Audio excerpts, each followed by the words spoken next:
Makadi mhuri yeZimbabwe zuva ranhasi tiri kunzvimbo yechimoyo. Kune nhau yaitika, kune munhu anga akatora chikwereti chemunhu vachinetsana, munhu akafamba akaenda kudare kwasekuru Musundagore. Sekuru Musundagore vakati vachatuma dhongi rinowanikwa riri mukati memba richibvunza pfuma yaro yakatorwa. Saka ndo dhongi ramuri kuona iro rawanikwa riri mukati memba zuva ranhasi mhuri yeZimbabwe richibvunza pfuma richitaura kana richinge musandipa mari yedu hatisi kubva pano. Chii chakaitika nehana mukoma mutizivise kuti chii chaitika kuti dhongi rizopinda mukati memba iyi? Dhongi tazongoshamisika kuseni rako richinzi rasvika pane munhu anga akatorerwa mari. Zvino razongoonekwa riripo makuseni. Saka tatoshamisikonazvo kuti hey, munhu yanga asina dambudziko aida kutodzosora mari yake akazoenda kuna sekuru Musundagore.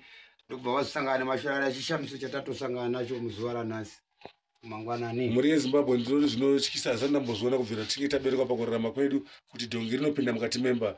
Chiitiko chaitika ndizvo munhu airambira chikwereti chemunhu, saka munhu uye akazofamba akaenda kwasekuru Musundagore kuZimuri Park. Sekuru Musundagore vakati ndichatuma zvandinotuma zvinonoreva chikwereti. Saka ndiro dhongi ramuri kuona iro mhuri yeZimbabwe riri mukati memba.